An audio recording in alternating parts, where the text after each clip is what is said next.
Students, welcome back to my channel Kirti Tiwari social science corner. आज का हमारा टॉपिक है क्लास 9th का सिविक्स का चैप्टर 2 जो हमारा चल रहा है कॉन्स्टिट्यूशनल डिजाइन। उसका जो हमारा टॉपिक है वो है guiding value of the Indian constitution. Last video में हमने देखा था the constituent assembly. Constituent assembly में हमने वो सारी चीजें डिस्कस करनी थी जो कि कॉन्स्टिट्यूशन में किस तरह से कहाँ से कौन सी चीज ली गई है।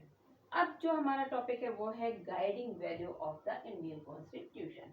मतलब इंडियन कॉन्स्टिट्यूशन की जो बन रहा था तो उसकी क्या आइडियोलॉजी थी, क्या उसकी फिलॉसफी थी, वो हमें इसमें देखना है। आइडियोलॉजी यानी कि एक विचारधारा, जो उस समय कॉन्स्टिट्यूशन मेकर थे उनकी क्या विचारधारा थी, वो क्या सोच कर कॉन्स्टिट्यूशन बना रहे थे, किन चीजों को ध्यान में रखकर कॉन्स्टिट्यूशन बना रहे थे, राइट। तो अब हमें यही देखना है कि क्या इनकी आइडियोलॉजी थी एंड क्या इनकी फिलॉसफी थी। तो इसमें हम क्या देखते हैं, इसमें हम देखते हैं कि जो इनके ड्रीम्स क्या थे और इनके प्रोमिसेस क्या थे। इन्होंने किस तरह के भारत का सपना देखा था कि हमारा इंडिया कैसा होगा, और इन्होंने क्या क्या प्रोमिसेस किए थे जो इन्होंने एक कॉन्स्टिट्यूशन के फॉर्म में हमारे सामने रखे कि हाँ ये रूल्स हैं कॉन्स्टिट्यूशन में और इसमें क्या है, इसके अकॉर्डिंग ही कंट्री चलेगी। अब इसमें क्या है, महात्मा गांधी जी का नाम आता है। बट क्या हमने देखा, कॉन्स्टिट्यूएंट असेंबली पढ़ी या हमने देखा कि ड्राफ्टिंग कमेटी के चेयरमैन B.R. अम्बेडकर थे, तो महात्मा गांधी जी का यहाँ पर कोई भी डायरेक्ट इम्पैक्ट नहीं था। वो यहाँ पर कहीं पे भी किसी भी तरह से डायरेक्ट उनका इन्वॉल्व वो नहीं थे, लेकिन उनकी आइडियोलॉजी ऐसी थी, उनके आइडियाज, वो खुद में अपने आप में एक आइडिया थे, अपने आप में एक आइडिया थे जो कि हम सबके अंदर, हम सबने उनको फील किया था कि गांधी जी ऐसा चाहते हैं। तो वो गांधीज्म जो विचारधारा हम कहते हैं, गांधीज्म विचारधारा, उसको हमने एक्सेप्ट किया। तो वो कहीं ना कहीं इनडायरेक्ट रूप से हमारे कॉन्स्टिट्यूशन के बनने में वो क्या होते हैं, अवेलेबल होते हैं। भले वो डायरेक्ट अवेलेबल नहीं है लेकिन वो इनडायरेक्ट अवेलेबल हैं। वो हमारे किस में है अवेलेबल, हमारे आइडियाज में है, हमारे विचारधाराओं में है। जो हमने कॉन्स्टिट्यूशन की विचारधारा रखी, क्योंकि गांधी जी खुद एक आइडिया थे, उनको ही हमने ध्यान में रखकर अपनी आइडियोलॉजी बनाई। अब क्या होता है, महात्मा गांधी जी क्या चाहते थे, उनकी आइडियोलॉजी को हमने किस तरह से अपने कॉन्स्टिट्यूशन में रखा। वो चाहते थे सोशल अपलिफ्टमेंट होना चाहिए। सोशल अपलिफ्टमेंट मतलब सामाजिक क्या है, वो एक तरह से सभी को इक्वालिटी होनी चाहिए, वेल्थ जो है वो सब में इक्वली डिवाइड होनी चाहिए, किसी में कम या ज्यादा नहीं होना चाहिए, राइट।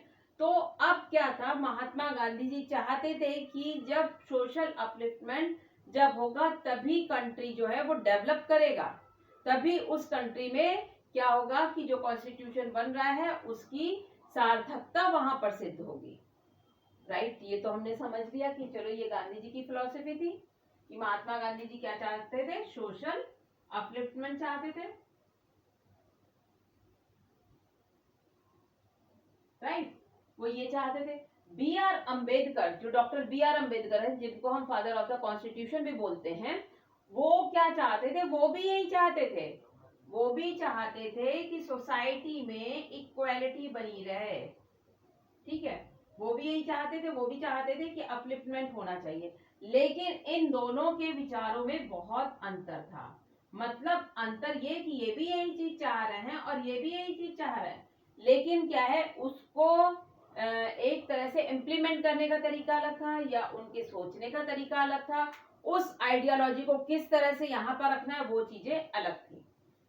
गांधी जी भी सोशल अपलिफ्टमेंट चाह रहे हैं, वो भी चाह रहे हैं कि समाज में, सोसाइटी में जो अनटचेबिलिटी जैसे मतलब है, प्रेजेंट है, उनका अंत हो जाना चाहिए, वो एबॉलिश हो जानी चाहिए, वो भी यही चाह रहे हैं, लेकिन उनका तरीका अलग था। B.R. अम्बेडकर भी यही चाह रहे हैं कि अनटचेबिलिटी जैसी चीजें खत्म हो जानी चाहिए, सोसाइटी में सभी को इक्वली हर चीजें डिवाइडेड होनी चाहिए। मतलब जो नीचा वर्ग है, ठीक है, जो लोअर कास्ट के लोग हैं, उनको भी उतनी ही वेल्थ मिलनी चाहिए। इसके लिए डॉक्टर B.R. अम्बेडकर ने क्या किया, वो रिजर्वेशन जैसी पॉलिसी को यहाँ पर लेकर आए। तभी से हमारे यहाँ रिजर्वेशन में क्या किया, SC और ST, ये आगे आपको बताएंगे कि SC ST क्या है एंड ओबीसी के लिए सीट्स को रिजर्व कर दिया गया कि हाँ भाई ठीक है, ये इस तरह से बैकवर्ड हैं तो हम इनको क्या कर रहे हैं, इनकी सीट को रिजर्व कर रहे हैं, ये यहाँ पर आएंगे और अपना सोशल अपलिफ्टमेंट करेंगे, ये सोशली इक्वल हो जाएंगे हमारे आगे, हमारी सोसाइटी में, सॉरी, ठीक है। तो अब क्या है, अब बी आर अम्बेडकर जी जो थे वो क्या थे, ड्राफ्टिंग कमेटी के चेयरमैन भी थे, फिर उन्होंने रिजर्वेशन जैसी पॉलिसी लाए, दोनों के विचार मतलब एक ही चीज को करने में थे, लेकिन उनको एप्लीकेबल करने में या इम्प्लीमेंट करने में उन लोगों के तरीके अलग थे, राइट। अब इसके बाद जो हमने आपको बताया कि इसकी फिलॉसफी क्या थी कॉन्स्टिट्यूशन की, हमने कहा ना आइडियोलॉजी देखेंगे और फिलॉसफी देखेंगे। तो फिलॉसफी ऑफ द कॉन्स्टिट्यूशन है क्या, बेसिकली अगर हम देखें तो इसकी वैल्यूज जो है वो एम्बेडेड इन द किसमें, प्रियम्बल में इसकी छुपी हुई है फिलॉसफी, ठीक है। किसमें, प्रियम्बल क्या है। अब व्हाट इज प्रियम्बल, प्रियम्बल आप लोग छोटे क्लासेस से पढ़ना स्टार्ट कर देते हैं, ठीक है, कि प्रियम्बल में कौन क्या है, we the people of India, आपकी बुक में पूरी एक उसमें अच्छे से प्रियम्बल दी हुई है, और बुक में भी दी हुई है, और साथ ही एनसीईआरटी की बुक में पीछे के उसमें जो होता है टाइटल कवर, उसमें भी वो प्रियम्बल लिखी रहती है, और ये आई थिंक सभी बच्चों को रट जाती है।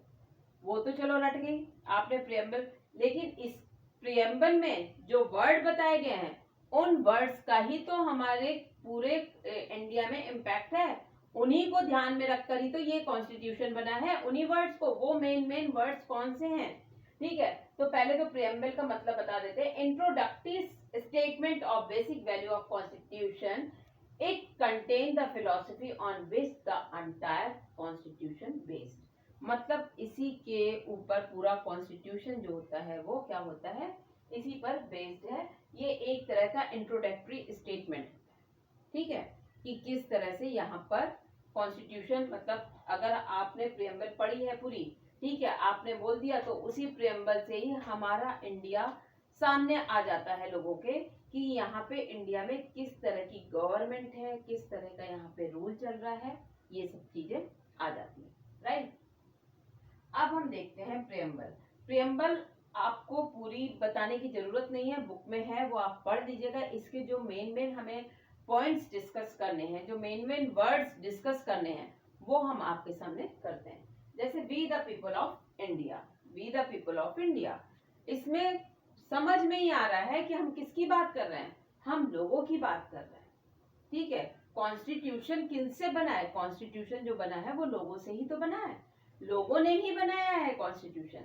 ऐसा नहीं है कि मोनार्की चली आ रही थी तो उस राजा ने कहा कि नहीं भाई तुमको ऐसा कॉन्स्टिट्यूशन बनाना है, वो चीज यहाँ पर नहीं है, वो हम लोगों ने ही बनाया है। और जो हमने अपना रिप्रेजेंटेटिव इलेक्ट किया था, वो हमारा रिप्रेजेंटेटिव यहाँ पर आया इलेक्ट होकर वोटिंग के थ्रू, राइट। तो अब क्या हुआ, we the people of India, ये हम भारत के लोगों ने ही कॉन्स्टिट्यूशन को बनाया है। इसके बाद आता है सॉवरन। सॉवरन यानी कि क्या होता है, आप सबने सुना भी होगा, मतलब जिसको हम बोलते हैं संप्रभुता, कि हम अपने डिसीजन लेने के लिए फ्री हैं, राइट, हमारे ऊपर किसी का कंट्रोल नहीं है, ठीक है। तो हम क्या है, वो डिसीजन हम अपने लिए ले सकते हैं।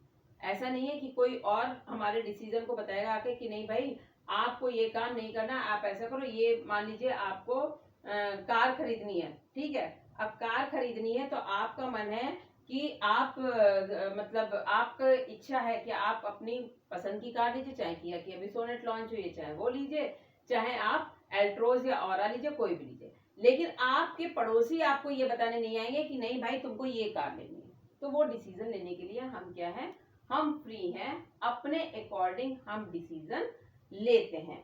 ये हमारा क्या है, सॉवरन का पॉइंट है कि सॉवरन किस तरह से हमें बताती है, राइट, कि मतलब सॉवरन वही हो गया कि जब आप अपने डिसीजन खुद लेते हैं, चाहे वो इंटरनली हो चाहे वो एक्सटर्नली हो, कैसे भी डिसीजन हो वो हमें खुद ही लेने होते हैं, हमारे ऊपर उस समय किसी का कोई भी कंट्रोल नहीं होता है। नेक्स्ट है हमारा सोशलिस्ट। सोशलिस्ट आपको हमने पहले भी बताया है जब हम पढ़ रहे थे सोशलिज्म इन यूरोप, उसमें आपको सोशलिज्म का पूरा कॉन्सेप्ट आपको क्लियर किया हुआ है। सोशलिज्म का कॉन्सेप्ट क्या है कि वेल्थ को सब में इक्वली डिवाइड होनी चाहिए, राइट। वेल्थ क्या होनी चाहिए, मतलब सभी में इक्वली डिवाइड होनी चाहिए जो वेल्थ आ रही है, राइट। तो अभी भी क्या है, इंडिया में सोशलिस्ट हम कैसे देखते हैं, अभी भी यहाँ पर सोशलिस्ट कॉन्सेप्ट है, इसीलिए ये कॉन्स्टिट्यूशन में है, उसी को हम फॉलो कर रहे हैं, क्योंकि वो कॉन्स्टिट्यूशन में सोशलिस्ट जो टर्म है वो दिया हुआ है, जो वर्ड है वो दिया हुआ है, और उसको फॉलो करना हर गवर्नमेंट का काम है। वो क्या है, वो हम किस फॉर्म में करते हैं, जैसे इनकम टैक्स आप देखते हैं कि क्या है, इनकम टैक्स फाइल किया जाता है, रिटर्न भरना होता है, इनकम टैक्स रिटर्न भरना है, सबको होता है। तो उसमें आप देखते हैं एक डिवीजन दिया रहता है, जिनकी इतनी सैलरी है पर एनम उनको इतना टैक्स भरना है, जिनकी इतनी है, हर तरह से कैटेगराइज में डिवाइड कर दिया, जिसकी ज्यादा इनकम है उसको ज्यादा पे करना पड़ेगा, जिससे उसकी कम है तो उसको थोड़ा कम करना पड़ेगा। तो ये क्या है, ये एक तरह से सोशली जो है इक्वली डिवाइड सारी चीजें हो रही है, राइट। तो ये हमारा हो गया सोशलिस्ट की वेल्थ को सभी में इक्वली डिवाइड होना चाहिए। फिर सेकुलर, सेकुलर यानी कि धर्मनिरपेक्ष। धर्मनिरपेक्ष का मतलब है कि हमारे यहाँ किसी भी एक रिलीजन को क्या नहीं मिलती है, कि किसी एक रिलीजन को नहीं माना जाता है, हमारे यहाँ सभी धर्म के लोग, और इंडिया में है भी सारे धर्म के लोग, सारे रिलीजन के लोग हैं, ठीक है। तो वहां पे क्या है, हर रिलीजन के फेस्टिवल को सेलिब्रेट करने की क्या है, मतलब वो है, आजादी है, और हर तरह के रिलीजन अपने अपने अकॉर्डिंग उनका जो स्टाइल है पूजा का वो करेंगे, उनका जो प्रार्थना का स्टाइल है वो करेंगे। इस तरह से ये क्या हो जाता है, secular. India is a secular state या कंट्री। फिर आता है हमारा डेमोक्रेटिक। डेमोक्रेटिक सबको पता है, नाम से ही पता है, गणतंत्र, लोगों का शासन। क्यों, क्योंकि लोगों ने ही तो बनाया है, पीपल ने ही बनाया है डेमोक्रेटिक। डेमोक्रेटिक कंट्री क्या है, अगर आपसे डेमोक्रेसी की वो भी पूछी जाए तो अब्राहम लिंकन ने दी है, for the people, by the people, to the people. लोगों का शासन, लोगों के लिए, लोगों के द्वारा। जो हमारे रिप्रेजेंटेटिव है वो भी हम ही ने सेलेक्ट किए हैं, हम ही ने इलेक्ट किए हैं, राइट। तो वो क्या है, वो डेमोक्रेटिक है। एंड रिपब्लिक, अब ये रिपब्लिक क्या होता है, आप कहोगे रिपब्लिक को भी गणतंत्र दिवस हम कहते हैं, रिपब्लिक डे जो हम सेलिब्रेट करते हैं। तो यहाँ पे जो रिपब्लिक का मीनिंग आएगा वो क्या आता है, उसमें जो यहाँ का स्टेट ऑफ द हेड होता है, ठीक है, वो होता है रिपब्लिक में। स्टेट ऑफ द हेड कौन है हमारे यहाँ का, इंडिया में स्टेट ऑफ द हेड कौन है, प्रेसिडेंट, राइट। तो प्रेसिडेंट क्या है, वो वहां पर उनको क्या करता है, रिप्रेजेंट करता है। तो ये हमारा रिपब्लिक हो गया, राइट।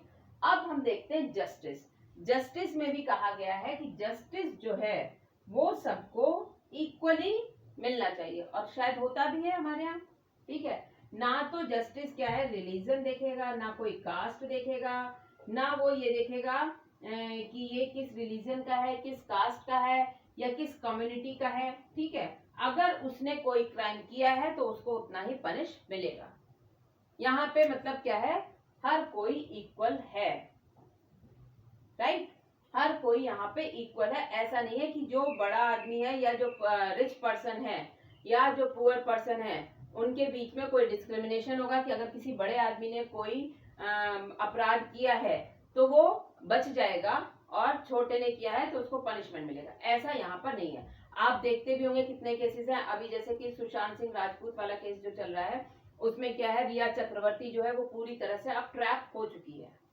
यहाँ पे कोई ये नहीं देखा जा रहा है कि ये फिल्म स्टार है या ये वो है, तो उसमें कितनी सारी चीजें खुलती चली आ रही हैं। तो जस्टिस जो है वो सभी के लिए एक समान है। अब आता है लिबर्टी। लिबर्टी यानी कि हमें हर तरह की क्या है, लिबर्टी है, हमें हर तरह की फ्रीडम है। वो फ्रीडम हमें कैसे है कि हमारा जहाँ जाने का मन है हम वहां जाएंगे, हमें जिससे बात करनी है हम उससे बात करेंगे, हमें बात करने का, हमें अपने रिलीजन को मनाने का हर तरह की क्या है, लिबर्टी है। अभी आप आगे चलकर पढ़ेंगे फंडामेंटल राइट्स, उन फंडामेंटल राइट्स में अलग अलग आर्टिकल्स में दिए गए हैं कि किस आर्टिकल में कौन सा राइट दिया गया है, लिबर्टी राइट भी उसमें है। फिर आता है इक्वालिटी। इक्वालिटी यानी कि यहाँ पे सभी लोग इक्वल हैं।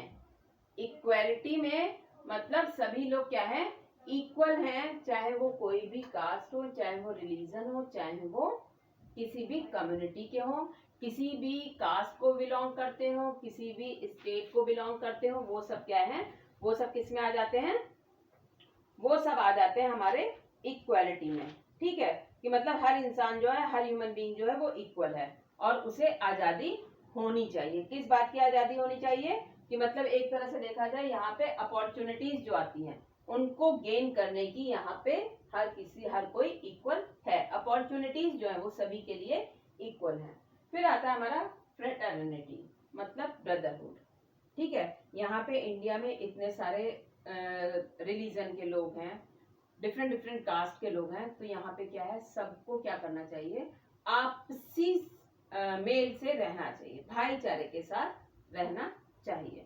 ठीक है, इसीलिए शायद वो जो उस समय उन्होंने सॉन्ग बनाया था, सारे जहां से अच्छा हिंदुस्तान हमारा, ठीक है, और उसकी जो एक लाइन थी, हिंदू मुस्लिम सिख ईसाई आपस में है भाई भाई।